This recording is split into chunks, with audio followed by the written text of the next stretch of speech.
Bonjour à tous, je suis super contente de vous retrouver aujourd'hui sur ma chaîne. Bienvenue pour les petits nouveaux. J'espère que vous allez bien aujourd'hui. Alors je tiens à dire que ça fait longtemps que je devais faire cette vidéo. J'en avais parlé à quelques-unes d'entre vous en privé sur Instagram. Et ça y est, c'est enfin le moment. Allez, hop, hop, hop. Aujourd'hui on va parler d'hygiène. On va parler surtout d'hygiène plus pour les professionnels, donc si vous voulez faire un maquillage sur quelqu'un, mais je pense quand même que ça peut être intéressant même si le sujet ne vous concerne que de loin, parce que si vous vous faites maquiller par une professionnelle, ça vous permettra peut-être de faire attention à certains détails et de voir si oui ou non elle fait les choses correctement, ou il fait les choses correctement. N'hésitez pas à vous abonner à ma chaîne, si c'est pas déjà fait, à liker cette vidéo si ça vous a plu, et puis ben on va commencer tout de suite, on n'attend pas. Déjà, je dirais, le basique, c'est d'être propre. Pourtant ça a l'air simple, mais alors des fois il m'arrive de tomber sur des vidéos sur YouTube où vous savez ça fait je suis allée chez le maquilleur le plus mal noté de ma ville ou enfin ce genre de choses. Et des fois on voit des trucs assez effrayants quand même. Les personnes sont pas très propres sur elles, le matériel est pas propre du tout. C'est très important, il faut que vous soyez propre.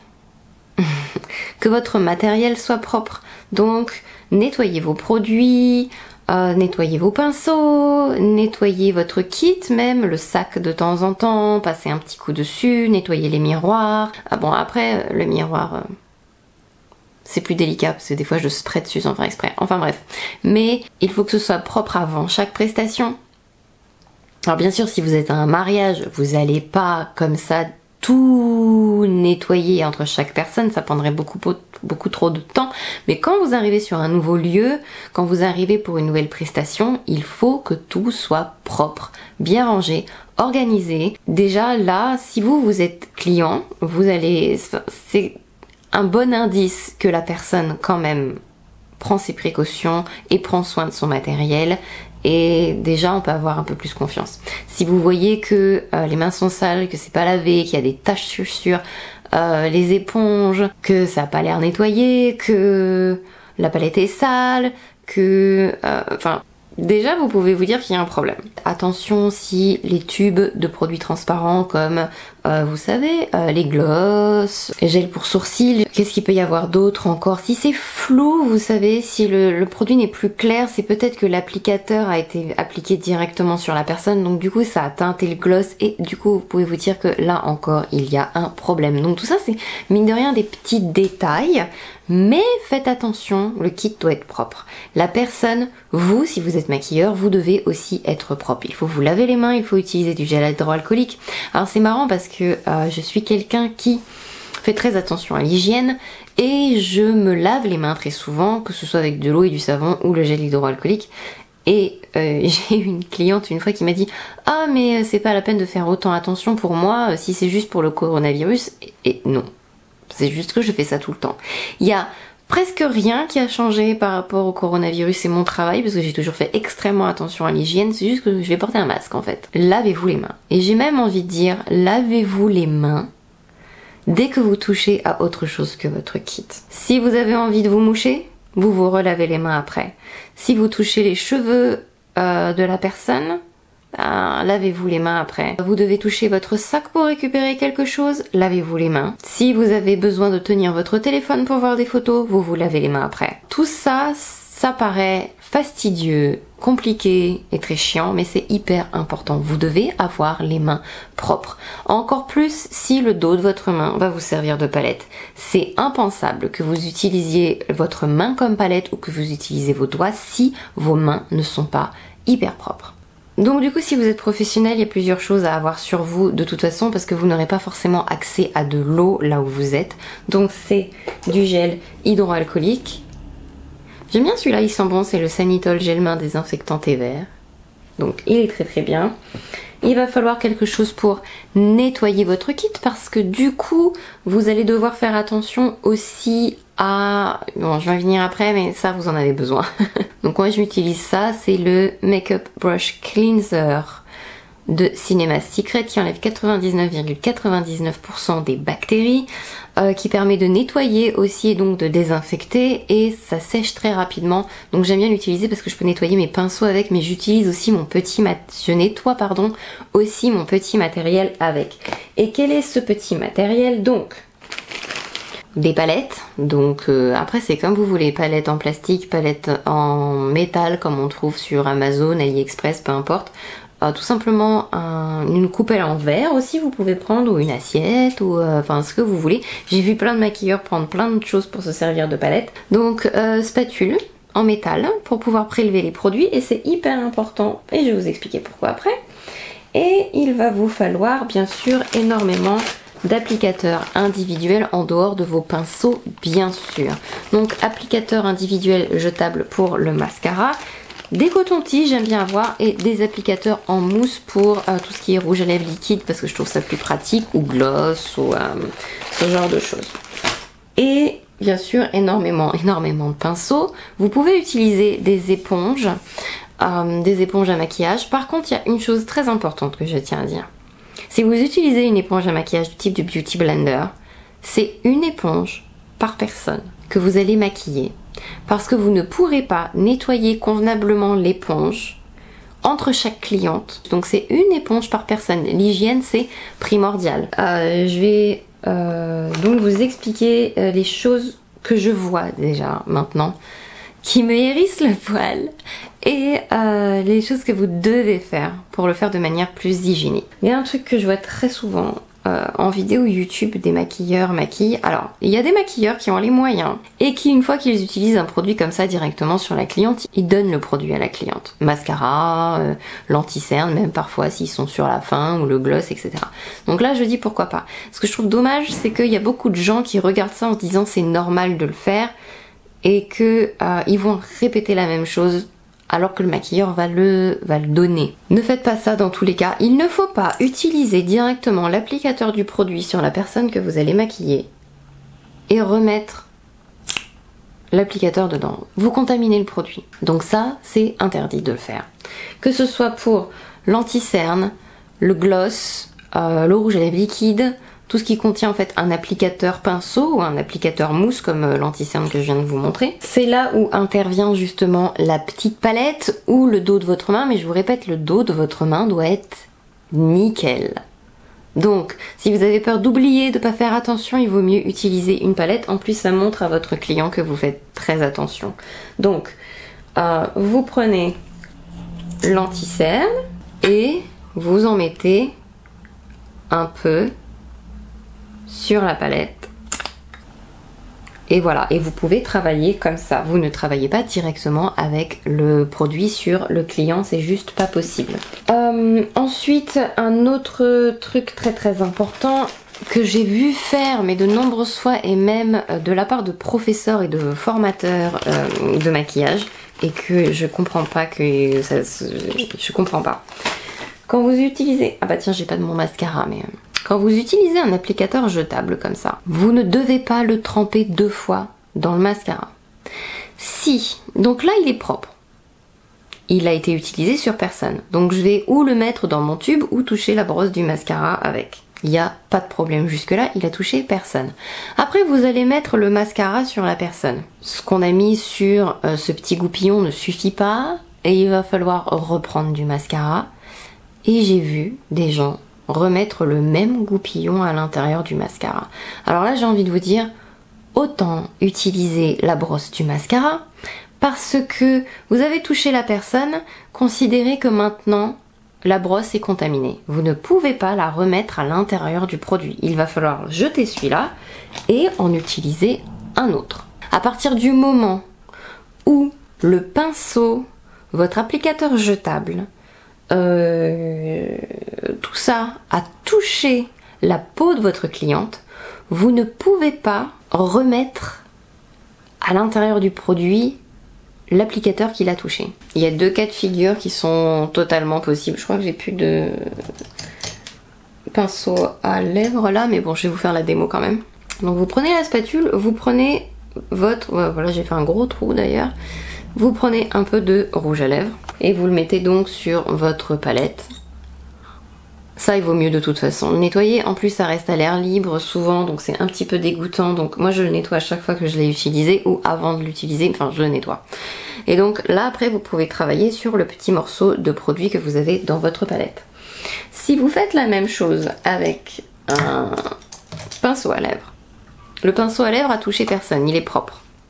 Donc pourquoi pas s'en servir comme spatule. Mais si vous en prenez pas assez, donc vous allez l'utiliser sur la cliente, mais après votre pinceau il a touché la cliente. Donc vous ne pouvez pas remettre le pinceau à l'intérieur du produit. Dites-vous bien que tous les produits crème contiennent de l'eau et que donc les bactéries, etc. peuvent en fait proliférer. Vous contaminez votre produit. Vous pouvez filer un herpès, je ne sais quoi à d'autres personnes. C'est très embêtant. Donc faites très attention. Il est interdit de remettre ce petit goupillon une fois que vous l'avez appliqué sur les yeux de votre cliente à l'intérieur du tube de mascara. Et j'ai vu tellement de personnes faire ça, ça me choque tellement à chaque fois. Honnêtement, pour chaque cliente, j'utilise 2 à 3 goupillons. Parce que je vais faire un œil, puis des fois je vais attendre un peu. Et du coup, je vais prendre un autre goupillon pour faire les cils du bas. Vous ne pouvez pas vous baser uniquement sur la confiance. La personne va vous dire oui, mais j'ai rien à l'œil, j'ai pas de conjonctivite, j'ai rien. Sauf que on peut être contaminant avant que ça soit visible sur les yeux ou sur le corps. Vous ne pouvez pas juste vous baser sur la confiance en disant non, elle a rien, elle me dit qu'elle a rien, et vous utilisez la brosse du mascara sur elle et après vous allez l'utiliser sur tous les autres. C'est juste pas possible. Donc on a parlé de ça, on a parlé de ça. On a parlé du double dipping, comme disent les Américains. Un produit va aller sur une personne, après vous pouvez lui donner. Et dans ces produits-là, il y a aussi les fossiles. Les fossiles, j'ai déjà vu des maquilleurs réclamer les fossiles après à la cliente. Ou entendu, parce que des fois c'est des clientes qui me le rapportent. Ces fossiles-là, de toute façon souvent il va falloir les mettre à taille. Mais dites-vous bien, si vous êtes même cliente, le maquilleur ne doit pas vous redemander les fossiles après. À partir du moment où il vous les a collés sur les yeux, ils sont à vous. C'est complètement dégoûtant de poser les fossiles après sur quelqu'un d'autre. Mais j'ai pas de mots en plus. J'aimerais bien être gentille en vous disant oui, mais non, mais c'est juste dégoûtant en fait. L'hygiène c'est hyper important. Et c'est un gros sujet quand j'ai passé le... C'est pour ça que des fois je me dis que le CAP esthétique ou alors certaines écoles devraient inclure plus d'hygiène dans leurs leçons parce que c'est draconien les règles d'hygiène quand on passe à CAP esthétique. Il y a même des choses que je ne fais plus forcément. Bon après je sais que moi je suis quelqu'un d'extrêmement propre et je me lave les mains toutes les 5 secondes mais par exemple quand vous passez l'examen vous n'avez pas le droit de... je vais vous montrer. Quand vous passez l'examen du CAP, ou tout du moins au moment où moi je l'ai passé, parce que maintenant il y a des choses qui ont changé, donc c'est peut-être encore plus draconien, mais par exemple les poudres comme ça, la poudre libre. Alors moi j'ai envie de vous dire que il y a quand même très peu de risques de contamination avec les poudres par rapport à des produits crème, donc c'est moins problématique de prendre comme ça et de mettre sur la personne. Mais ça c'est interdit quand on passe le CAP esthétique. Il faut verser la poudre dans un contenant ou une palette. C'est pour ça qu'on a des petites coupelles d'ailleurs et on prend directement dans cette coupelle là. Et la coupelle est nettoyée entre chaque cliente. À partir du moment où vous allez utiliser la coupelle pour quelqu'un d'autre, il faut qu'elle soit nettoyée avant. Ceci, on ne trempe jamais plusieurs fois son pinceau à partir du moment où il a été posé sur la personne. Après, il y a des personnes qui font ça. Et c'est très très bien. Et moi, il m'arrive effectivement de... en général, j'en mets suffisamment sur mon pinceau une fois pour ne pas avoir à le retremper dedans. Mais voilà, ça c'est quelque chose où ils enlèvent des points dans les épreuves de pratique si vous faites pas attention à l'hygiène. Donc, et il y a une autre chose aussi. On va faire semblant que c'est une palette de fard à paupières, mais ils prennent le fard à paupières comme ça. Et après, donc, la règle de base, vous tapotez votre pinceau. Le réflexe qu'on va tous avoir, c'est de le tapoter comme ça, sur le dos de la main. Alors bien sûr, le dos de votre main doit être propre. Mais ça, c'est interdit aussi quand on passe le CAP esthétique. En tout cas, quand moi, j'étais passée il y a... Voilà. Il faut le faire sur un mouchoir. Même nos propres mains à nous, en fait, il faut faire attention. Donc ça enlève des points aussi si vous le faites. Enfin bref. Vous ne soufflez pas sur les gens, s'il vous plaît. Oh, je trouve ça incroyable.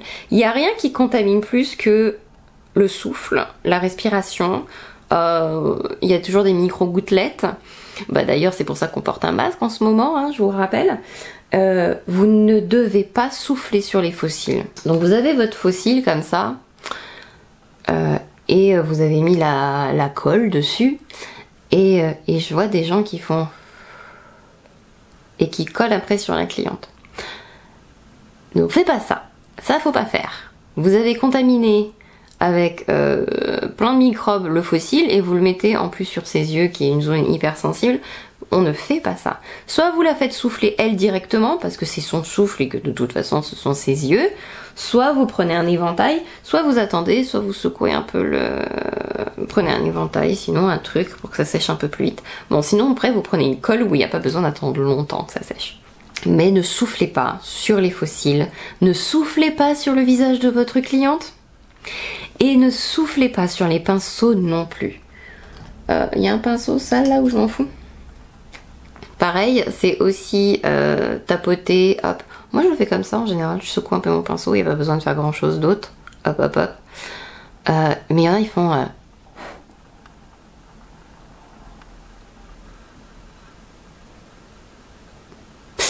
c'est dégoûtant. Mais je pense que vous avez compris grosso modo tout là où je veux en venir. Je pense que c'est quelque chose de très important. Parce que on a tous connu cette époque adolescente où entre copines on se prête les mascaras, on se prête les glosses et on finit avec une conjonctivite. Si vous avez jamais eu de conjonctivite ou d'herpès ou je ne sais quoi encore en sortant d'un Sephora, parce que tout le monde qui se tartine avec les testeurs, franchement, vous avez bien de la chance. Mais quand on est professionnel, vous ne devez pas faire n'importe quoi. C'est une question de professionnalisme et c'est un métier. Comme tout métier, il y a des règles d'hygiène, il y a la sécurité de la personne aussi que vous avez entre les mains quand même. Vous ne pouvez pas faire n'importe quoi, comme utiliser des produits expirés, comme faites attention.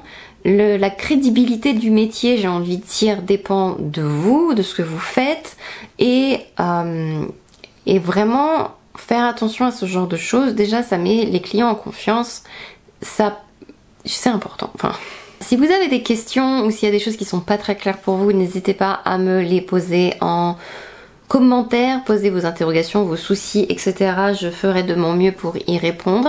J'espère que cette vidéo vous a plu. Faites attention surtout si vous êtes entre les mains de quelqu'un et que son hygiène a l'air douteuse. Faites attention à ses goupillons, faites attention aux applicateurs, faites attention à sa propreté. Franchement, la propreté de quelqu'un...